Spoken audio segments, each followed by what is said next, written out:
Welcome to Speaking of Schaumburg. I'm Village President Al Larson. In this episode, we'll hear from the Woodfield Area Children's Organization, and we'll close out the program with a look at Schaumburg's new youth choir. All of this and more today here on Speaking of Schaumburg.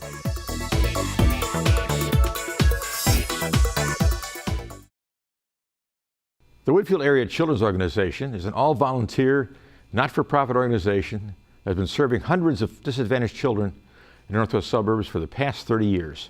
With us today to tell us how they're helping out this season is Director Sandy Husted and Nora Rice. I got that right? Mm-hmm. Welcome to Speaking of Schaumburg. Thank you. Well, tell me, first of all, what does WACO stand for? Woodfield Area Children's Organization. I bet you have a lot of fun with that name, WACO, though, right? We do. It used to be Woodfield Area Charity Association. Then you changed the children's organization. We changed the children's, correct. You used to have these fantastic toy drives. You still have that? We do. It's December 12th with our Toys for Tots dinner. The Marine Corps comes. They do the color guard and posting of the colors, and we try and collect about 1,000 toys. Yeah. So, I was there one time when you backed up the truck and they just started putting on the back of this. Yeah, they have to bring a truck. I have to arrange all that in advance. Matter of fact, in September, I have to send an email. You do that? Mm-hmm, I do that. I'm on the committee for the Toys for Tots dinner. Well, now we know what she does, all these toys things. What do you do with I'm WACO? with we are the recipient of all of these wonderful things. Thousands of toys? Not the toys, because those go to Toys for Tots. We are the recipient of all the other things that they fundraise through all year. The coat drive, the food drive, and the wonderful event they... Tell me about the coat drive. That's interesting. It's coming up. Actually, we are going with Macy's this year in East Dundee. They are giving us a very good deal on the pricing, and we're getting a percentage off of the total bill. I just, matter of fact, emailed our list. We are buying 50 coats per school, and it's 2 Head Starts in Elgin, District 54, and F.I.N.D PI. Oh my! So you buy winter coats for them? 200 coats. So yes, it's very. That's part of the fundraising we do. So I usually frantically ask Nora for sizes. Nora, I need sizes. So they're pulling the coats now, actually, at Macy's. So we're hoping to deliver them the next week or so. What kind of response do you get when the coats arrive? Well, many of our children do not have coats, so we have to go through our list and pick the children that came to school or come to our programs with no coats at all, come with 2 sweatshirts on or whatever, and they kind of know this time of year is the time Sandy comes around asking for the list. So we choose the families that are most in need of coats. And Sandy asks us for our list, and we give her boys, girls, and sizes. And then the families see these coats, and the kids just put them on, and they zip them up, and they're just so thrilled with the coats. And the families, parents are too. Oh, they're so happy. It's one less thing they have to worry about and stress about. Oh my, oh my. Yes, it's wonderful. So what other projects have you worked on besides the Toys for Tots? We have our food drive coming up. That's going to be the Saturday before Thanksgiving, and again, F.I.N.D PI is one of the recipients of the food drive. Okay. We have the local schools that participate in that food drive. They collect food, and there's a list that we generated that it's canned items, box items, a lot of things that are Thanksgiving related. Like cranberries, rice, mashed potatoes, like your boxed mashed potatoes. We got a ton of macaroni and cheese, I can't tell you, and beans, and the canned beans are unbelievable. But what we do is we actually we're collecting the food now. We have local companies in the area like Patrick. All the Patrick dealerships have boxes out to collect food, and they actually volunteered last year and helped count. Yes, they did. Even the owner came. How did you get involved in WACO? A friend of mine died, and she was on the golf outing committee, and her boss, who she worked for, asked if I could help because I was very good at getting raffle prize items last minute. So next thing you know, I'm on the golf committee, and that's when you had the tournament over there in we used to have a Rolling Knolls. Rolling Knolls, yeah. We did. We called the Hackers Open back then. That's right, I recall. It was a Hackers Open back in the day. So that's how I kind of got involved with WACO, and then other committees asked me to get more raffle prizes. Next thing you know, I'm on their committee. So it's kind of how it happened. What was your first encounter with WACO? The first thing I got involved with was their Shop with Santa, and that's the first weekend of December for us, and it's at the Elk Grove Walmart. You still have that? Yes, and it's probably our biggest event with Wacko. So how do you shop? Does Santa show up, or I mean, Santa does show up. He comes on the fire truck. About 250 children are waiting outside the Walmart, and we plan. It's months and months and months of planning for that. And each child is given $75 from Wacko that they've done fundraising for, and they take their list that we prepared with the family ahead of time, with the toys and the towels that the parents want or the iron that the parents have wanted, and they go around with a high school volunteer or an adult volunteer around the store, and they shop the list. How many what kind of turnout do you have for that? I mean, for the volunteers or the volunteers in Elk Grove, I would say between 300 and 400. Elgin, 600. 600 volunteers. Yes. What do you do with these people? You line them up? We do 3 a cart. Just to be fair. I mean, it's amazing. So tell me, 3 a cart. So you get like a food cart and you get a cart and somebody picking, somebody pushing. We have 2 very strong boys. I take a child, put them in a cart, and you just roll them down the aisle, and then we pick Spanish, English, depending on what language that little child speaks. So we'll pull, in Elk Grove, we'll pull 2 Spanish-speaking volunteers and give them the cart and tell them to go. So it's organized chaos right at the front Right in the beginning. That's what I always door. say. It's really hard as the early childhood teacher that in the beginning, because it's a little bit, and we've called it organized chaos, but it's really very well run. But it really works out when there's 2 or 3 volunteers per child, because the child may want to go down the one aisle and then, I need to go to the bathroom, but then someone needs to stay with their cart. And the kids just have our little ones have a really good time, but the high school volunteers have, I think, more fun. They do. than the little ones. For high school students to be at a Walmart at 6:30 in the morning, because they like to sleep in. Me too. So, at Elgin especially, we have kids there at 6:30 in the morning. I mean, we've got a whole basketball team. We've got the Honor Society from different schools come. We have a bus from Cary that goes to Elgin. He's got 200 volunteers on these buses, student volunteers. And it's all volunteer. I mean, everything all is volunteer. Okay. Yeah, it's so how amazing. many families do you touch over the holiday season? How many? I don't know. About how well, many? at Shop with Santa, there was 250 just in Elk Grove. 250 in Elk Grove. Mm-hmm. And then I know, speaking for who we serve through the food that you donate, we probably serve another 100 just through the food. Right. I know we're getting 50 coats, but you do 200 coats, you said. We do 200 coats total. And then, I can't speak for the Elgin area, how many shopping you're taking for there. How many Wacko members do you have? Wacko members, or active Wacko members. I mean, you get someone like me who sends the annual. Well, we have a pretty membership, extensive mail list. Probably about 1,000 on the mailing list. Wacko members, probably a couple hundred.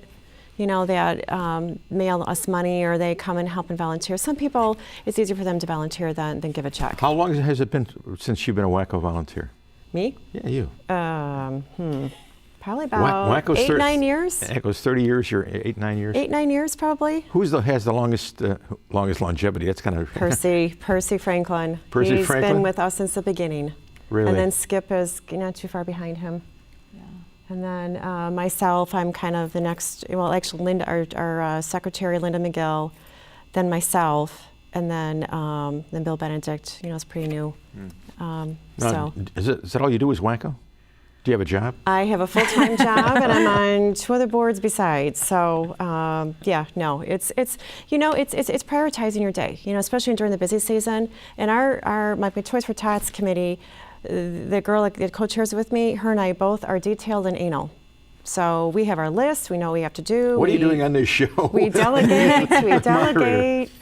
It's important to get the message out. But no, we're always short volunteers, really. And if somebody wanted to volunteer, who should they call? Actually, we have a phone number they can call. It's on our website. It's 630-599-7188. It does go to a voicemail, and my treasurer gets those messages pretty quickly, and then she emails it to the appropriate party. So that's if they want to join Wacko. Well, if they want to volunteer, if they want to join, if they want to be on a committee. They want to donate. They want to donate. They want to give us any great ideas. Who are you going to call?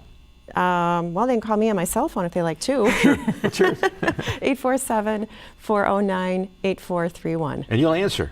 I do answer. I answer at all hours, up until 10 o'clock at night. Don't say all hours. No, because I have student volunteers that see my name on the poster for Toys for Tots, and they call. And I love it. Because they want to know, do they have to sign up? Do they have to sign a list, to volunteer, or can they just come? Okay. What's the next event is going to be the shopping with Santa? Is that No, the next event is going to be the food drive. food drive? Then we've got And that's when is that? That's what date? That's going to be November. 23rd, I think. It's the Saturday before Thanksgiving. Okay. All right. Yeah, so it should be November 23rd. If I'm That's the not food drive. mistaken, that's a food drive. And then And then after that, and then we have the Elk Grove Village Shopping Tour, Which is Okay. December 7th. Okay. correct. And then we've got the Elgin Shopping Tour right after that, which is Okay. the following Saturday. And then Toys for Tots dinner is December 12th. What do you do during the summer? I take a chill pill. But we do have a car drive. We do have our Wing Fest is a ton of fun. Oh, sure. Oh, It sure. really is. Where'd We you have it this year? We had it over at, it's called The Drink up in Schaumburg. Oh, I know where that Their is. patio is incredible for Oh, the that kind of Alumni Club. venue. Yes, it's wonderful for that kind of venue. It really is. We have 300 people that show up. Sure. And it only costs $20. All the wings you can eat, you get to judge. You know, Who won the Wing Fest this past year? if I'm not mistaken, I know Moretti's won an award.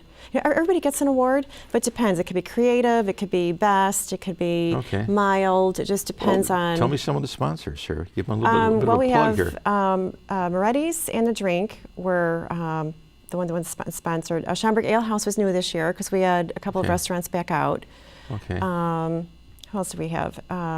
Clementi's, Sam's up in Okay. Arlington Heights. Dover Straits, as you know, closed, so we Yeah. had to find a last-minute person for them. Hooters, Fridays. To think of who else? And the list goes on and on and on. Yeah, no, because we're looking for 2 new ones for next year. So. Well, there's some new restaurants in town, so you got to be I hitting them up. I know. So there's one that said they would be interested. So I Okay. have to stop by. But Buffalo Wild Wings, is that that's the one actually in Schaumburg. Okay. They want All to right. participate next year. Okay. I talked to them. So, yeah, Thank you. you're welcome. The red light went on. Thank you for being here. Schaumburg is getting started on yet another excellent youth arts program. Find out more next here on Speaking of Schaumburg.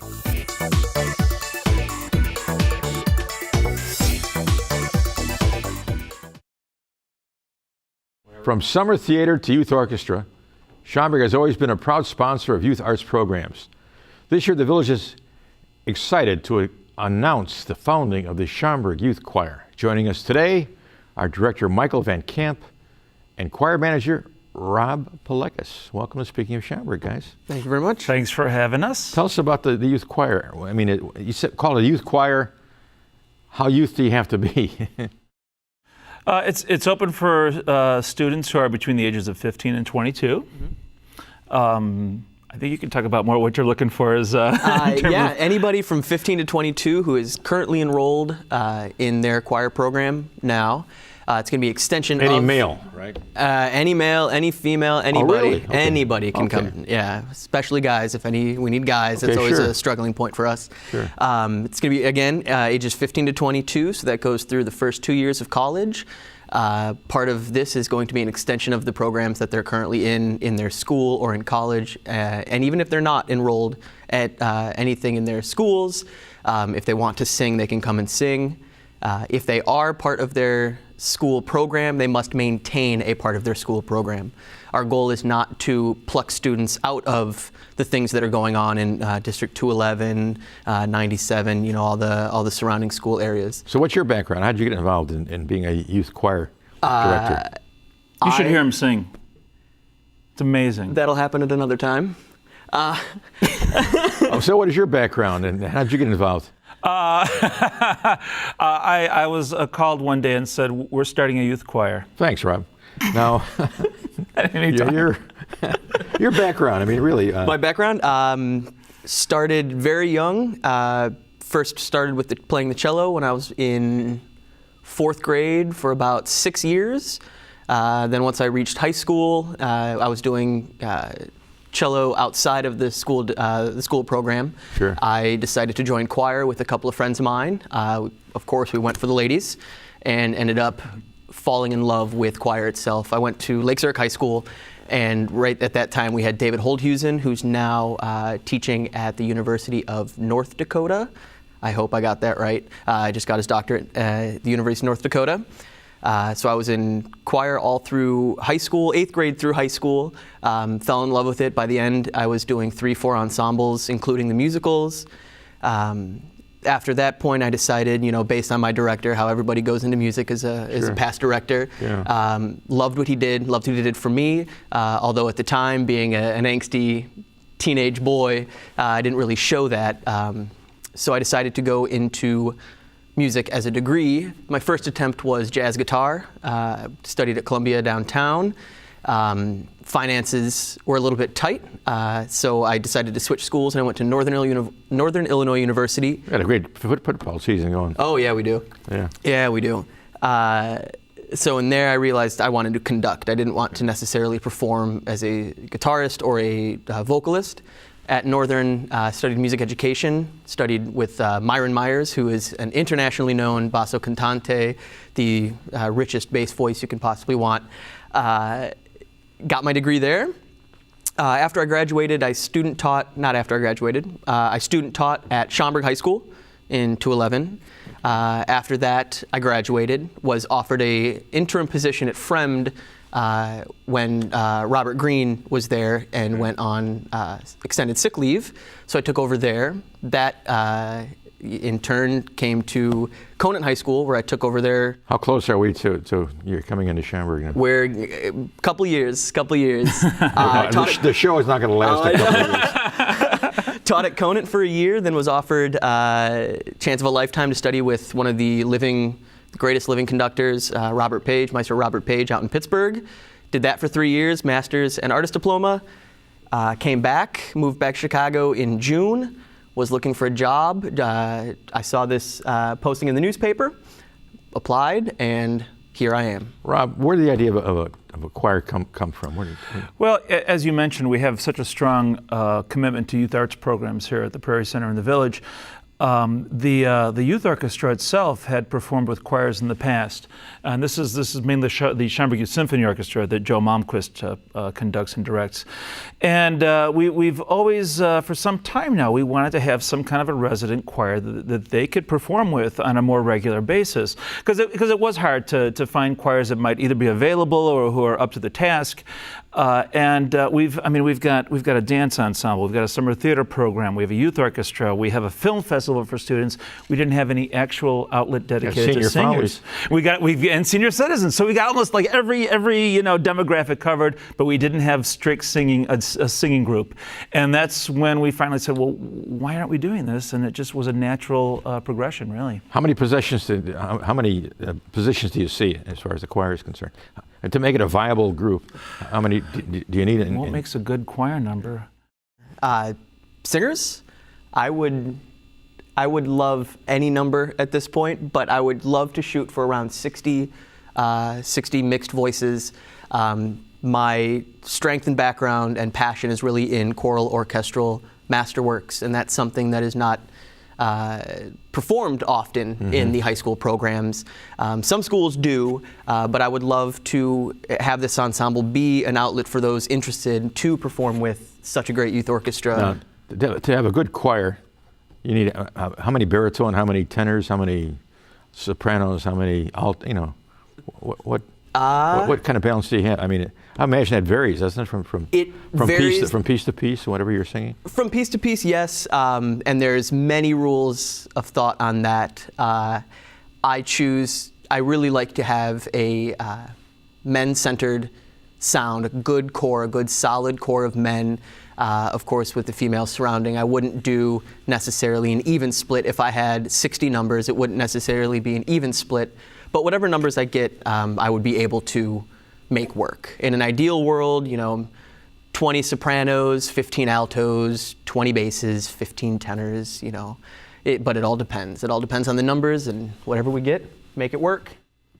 Of course, it's trickier to get the guys because, it's not a guy thing, is it? Who wants to be a choir boy? But, I think... I wish I were a choir boy again. Well, hey, I had a great, it was a boy soprano. It was great. Until when auditions come around, we'll let you know. And well, but that's an interesting thing is that I think lately you've seen one of the things, and now that we're going to sing the same songs as the show Glee does, but the show Glee has done a lot for interesting kids in singing and vocal music.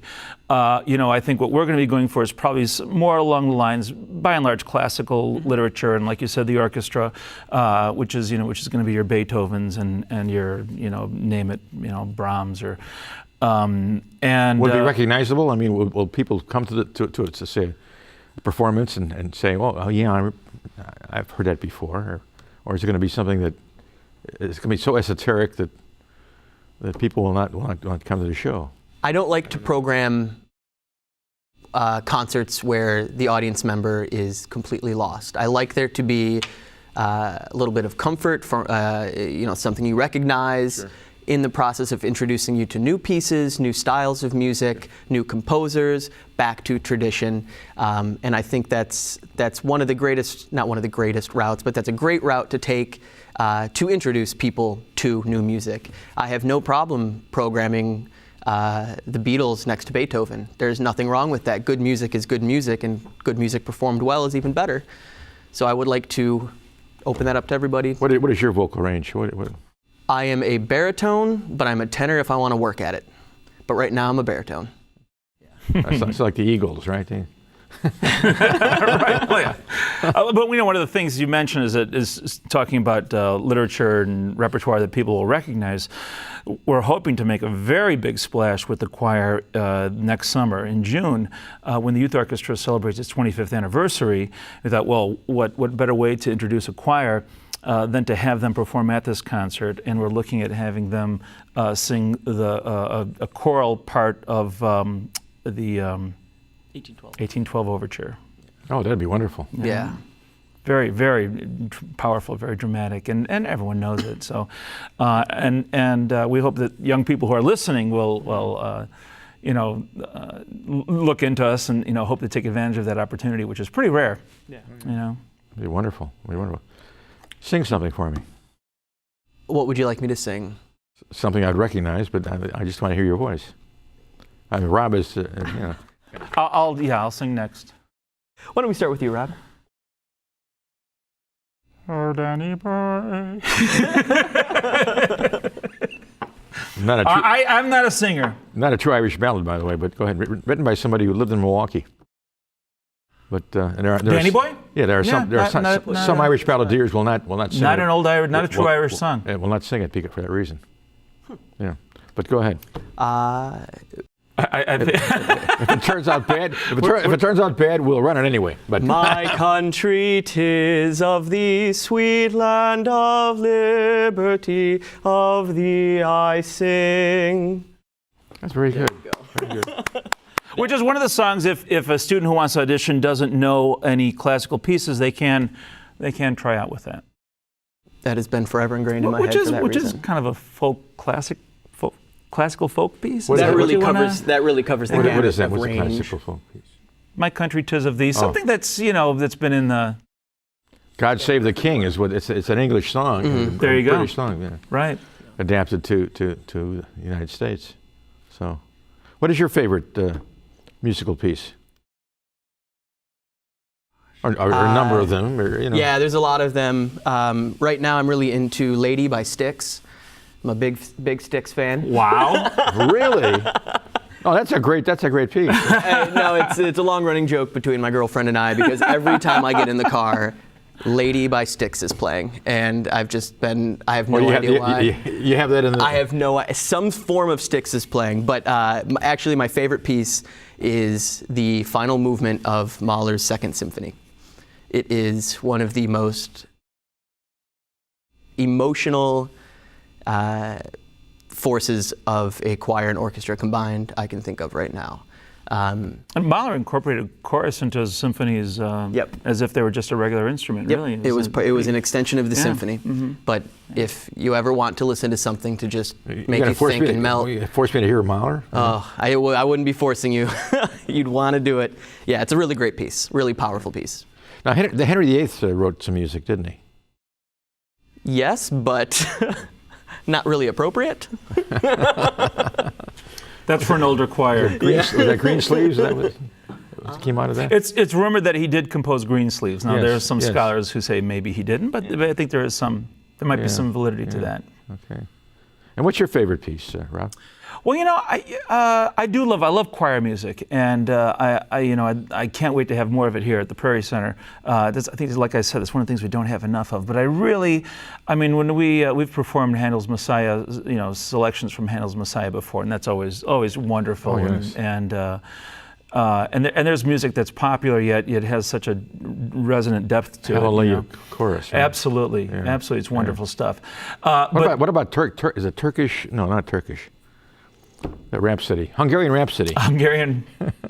Well, no, Bohemian Rhapsody. Bohemian. I was one of those countries. Well, let me tell you, and I believe you were there, that the youth orchestra did a sing-along concert last season, and then we performed the Bohemian Rhapsody. It was wonderful. And it was fantastic, Really and the was. audience provided the chorus since we didn't have we had some guest singers with us, but there's a piece right there where there actually is a choral arrangement for that you can sing it if you want. So somebody wants to try out for the choir. Who do they call? What do they call? What's the number?